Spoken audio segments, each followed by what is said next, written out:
Welcome back, guys. Today we're watching a video about I think it's the top 10 haunted, But we will be diving into the top 10 scary Wisconsin urban legends. Make sure to like and subscribe, guys, as we're doing a Spooktober. I'm also going to Disneyland, so videos might already be up from that, but let's jump right into it. And I'll be able to explain some of these. darker side of Wisconsin. Hey everyone, and welcome back to Most Amazing Top 10. I'm your host, Lindsay Ivan, and today I will be sharing with you the top 10 Wisconsin urban legends. Starting off with number 10, the Bloody Headstone. Riverside Cemetery in Appleton, Wisconsin has been a popular attraction site for those who seek a paranormal thrill, or for those who just wish to get haunted. Among the numerous graves in this cemetery, there is one in particular that gets ongoing attention. Kate Blood. Given the nickname Kitty Blood, she was a supposed child killer, witch, and adulteress. Now her ghost is said to roam the cemetery at night and haunt her gravesite. When people visit her secluded grave, they claim to have been pushed or touched by her ghost, and some have even seen her apparition. They also claim that the area around her grave is unusually warm, and that's from her presence lurking around. What is most unsettling is that on the night of a full moon, apparently blood can be seen seeping through her headstone. Honestly, I just feel sorry for the groundskeeper that has to continuously clean up that mess. That's terrible. Alright. Guys, this is probably the one that I'm going to spend the most time on. So there's so many interesting things about Kate's Blood. Chase said that he saw something there, and I'll link a video at the end because we did go there. So, like, what the red on the gravestone we believe is like, is clay from around it. People rub clay on it to make it look like it's red and stuff like that. So that's what we believe. We've been there where, like, there's been nothing on the headstone. We've been there where there's been stuff on the headstone, because I usually stop by there and drop off flowers and stuff like that.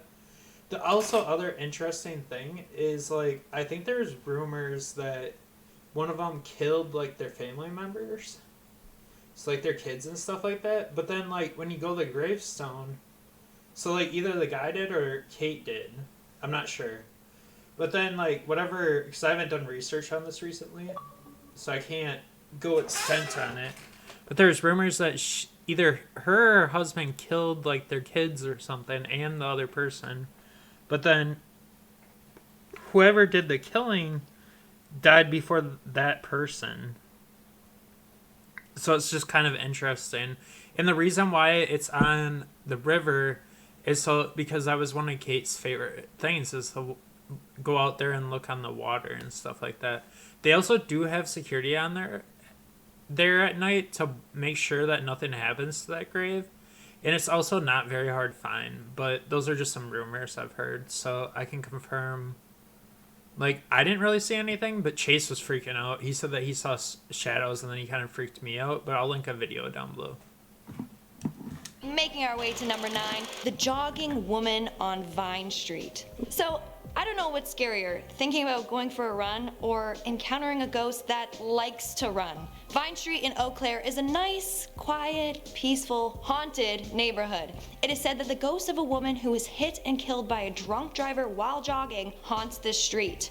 Her shadowy figure can be seen darting in front of cars, only to disappear right after. You know what? Running already haunts me as it is, so I can't imagine witnessing this as well. At number 8. This is a common legend in Eau Claire. I actually went there around the Super Bowl because I'm pretty sure that's where I stayed, was in Eau Claire, Wisconsin. And I didn't see anything. What was really cool, though, is, like, there's deer out on the walking path, so I can't confirm or deny that one. We have dissected corpses. You know, I have never really been a fan of science or anatomy, but this next legend has me intrigued. The University of Wisconsin is presently known for their advanced research studies. However, there have been stories since the 80s of unethical studies that took place in the basement of the school. It is said that they would grave rob these bodies to dissect and conduct experiments on. The basement is now believed to be haunted by the spirits whose bodies were tampered with. Presently, the school does use cadavers to learn about the human body, however, they do it with respect, and it's only bodies that have been donated to the program. Moving on down to number 6. So on this one, I don't know any information on this one, but I do know, like, that there's been rumors that the University of Wisconsin is, like, haunted. But it's also because I think people have died there, but not from like anything like bad. Just like accidental or something like that. So like, and that's just rumors or speculation. I haven't done research on it. But that stadium's been there forever. So, and like the University of Wisconsin is like one of the like top nations in like the whole entire United States. So I doubt they grave robbed, but like it wouldn't surprise me if they did cadavers and stuff like that. 7, the hitchhiker of Highway 12. First off, let me say that if you're one of those people that stop and pick up hitchhikers, what are you doing? You don't know their agenda. They could be a killer, or in this case, a ghost. Apparently along the road of Highway 12, people have claimed to see a scruffy man with a dark beard, long greasy black hair who is dressed in blue jeans and an army jacket. Those who see this man drive past him thinking nothing of it, only shocked when miles down the road they encounter the same guy. Those who are brave enough to stop and offer this man a ride find that he disappears without a trace when they approach him. No one knows why this ghostly man is here or why he is haunting the roadside. Next at number... I've actually heard about this one. I cannot confirm or deny because I don't think I get around Highway 12. So like I can't go into details on that one, but I have heard that is true. 6, we have the Bloody Bride Bridge. I think a lot of people's worst fear on their wedding day is having either their bride or groom get cold feet and not show up. Well, the Bloody Bride Bridge refers to the legend of a bride who got killed on the bridge while on her way to the wedding. It is now said that you can see this bride in her white dress lurking on the bridge at night. In fact, a police officer has witnessed this firsthand when he spotted her laying down on the bridge. He went to go call for an ambulance, but when he went back to her, she had mysteriously disappeared. It is also said that if you park your car near the bridge around midnight, the bride will appear in the back seat of your car. So, word from the wise, if you and your lover decide to get it on in your car, don't park near this bridge unless you want her in the back seat.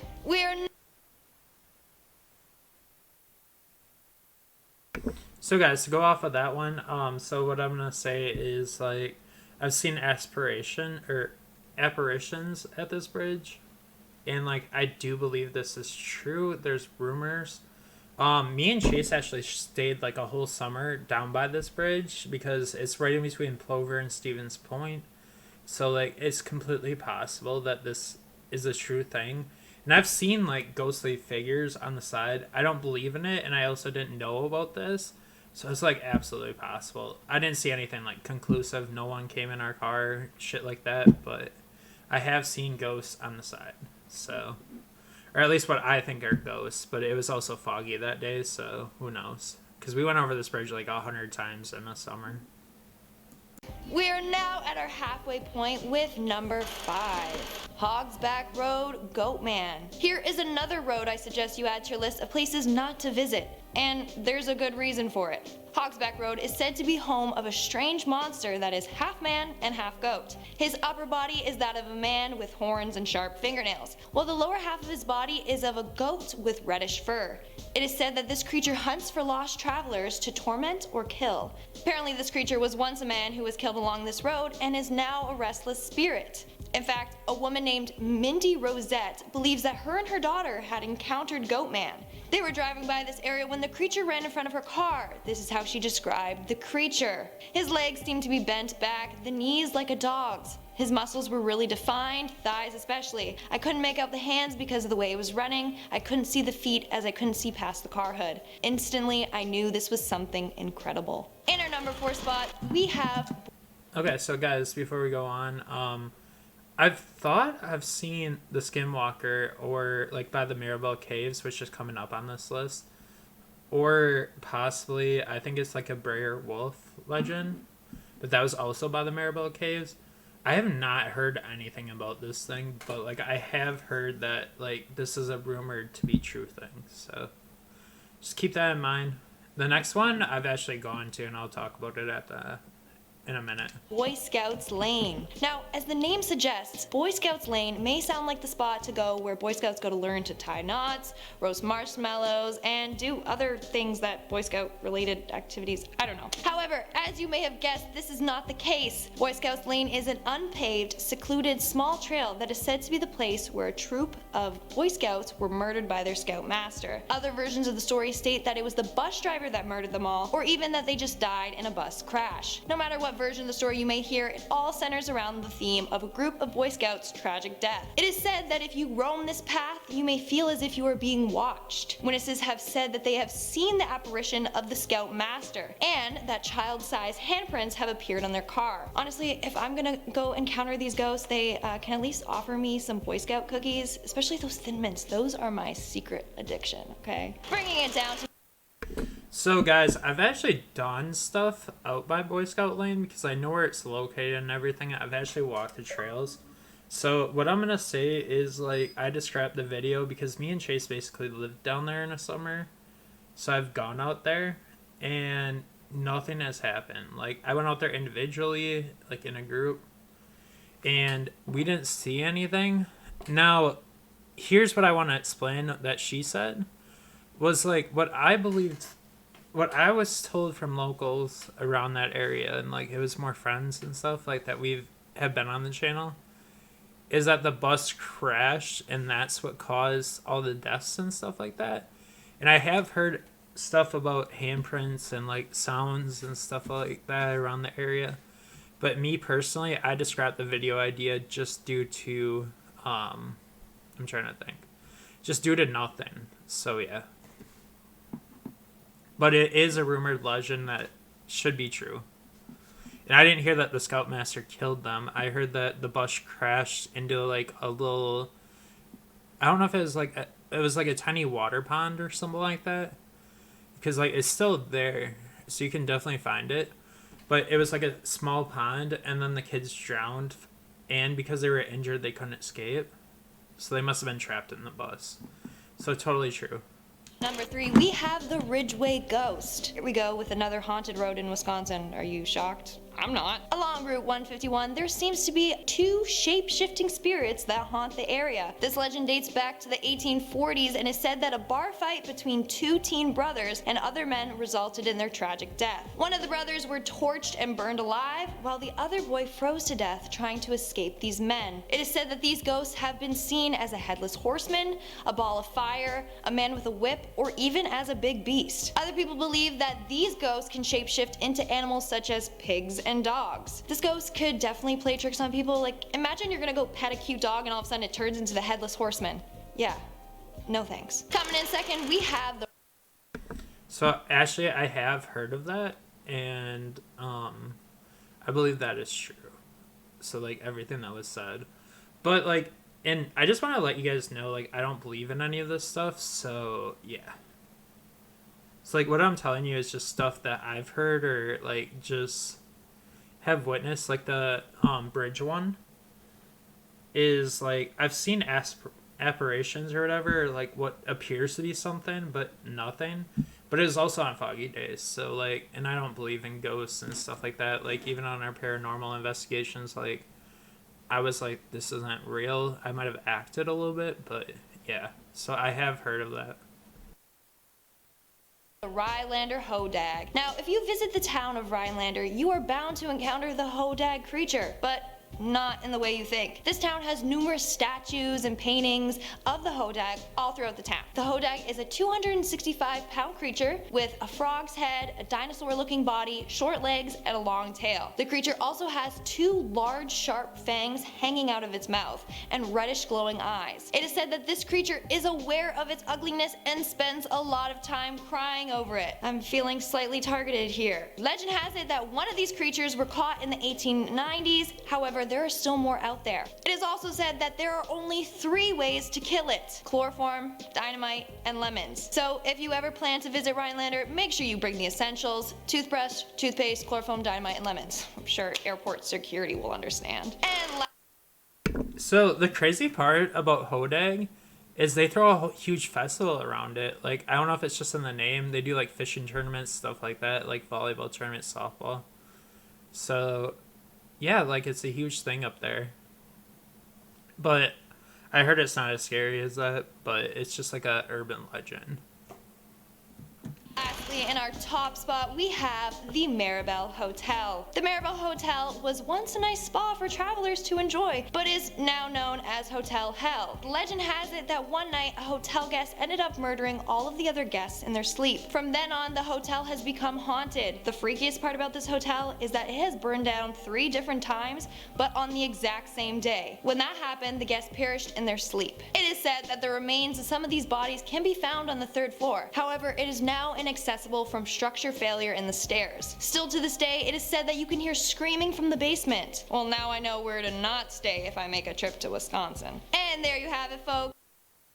Okay, so let's take a minute on Hotel Hell. That is exactly where I thought I saw the Skinwalker slash Briar Wolf, whatever it was.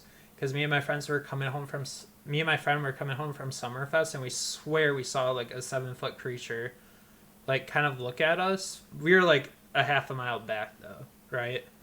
And it was crossing the road, and it was on 2 legs, and it was huge. It was like 8 feet tall, probably 6 to 8 feet tall, but like it was muscular, and it looked like kind of like a wolf, kind of. So like that's why we thought it was a skinwalker. Otherwise, I recently saw the Briar Wolf thing, so possibly that. And I don't believe in this shit. And like other crazy facts about Hotel Hell is like Al Capone stayed there. We actually just did a video where we drank mineral water from there. And so Al Capone used to stay there, and like there's also rumors that he hid gold back there and stuff like that.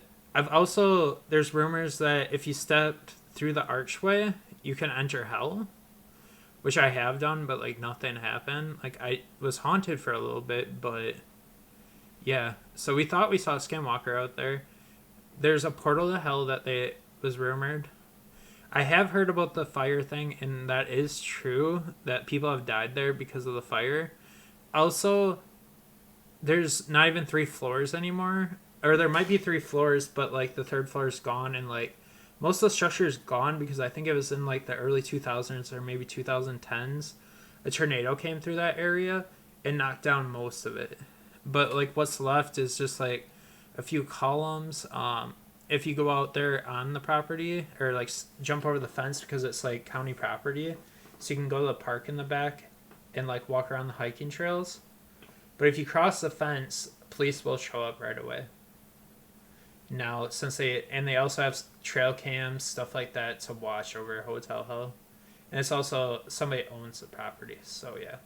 So I was going to try to do a camping thing there, got a hold of the owner, and they said that I couldn't. But those are just some interesting facts. So that's where we thought we saw the skinwalker slash, I totally forgot the Bear Beast there. When we were coming home at 2 a.m, like we swear we saw something, and I got out my camera, and I rolled down my window because I'd never seen something like that, and pulled to the other side of the road and shined my lights, and there was nothing there. So it was just really suspicious, like coming home from 2 o'clock in the morning. We might have just been tired too, or it could have been a bear or wolf. I'm not saying it was anything, but yeah. So like, there's tons of stories about Hotel Hell. I'll link videos to Hotel Hell, and what else? Hotel Hell and the other one that was in this video. But make sure to like and subscribe, guys. I hope you have a wonderful day, and peace.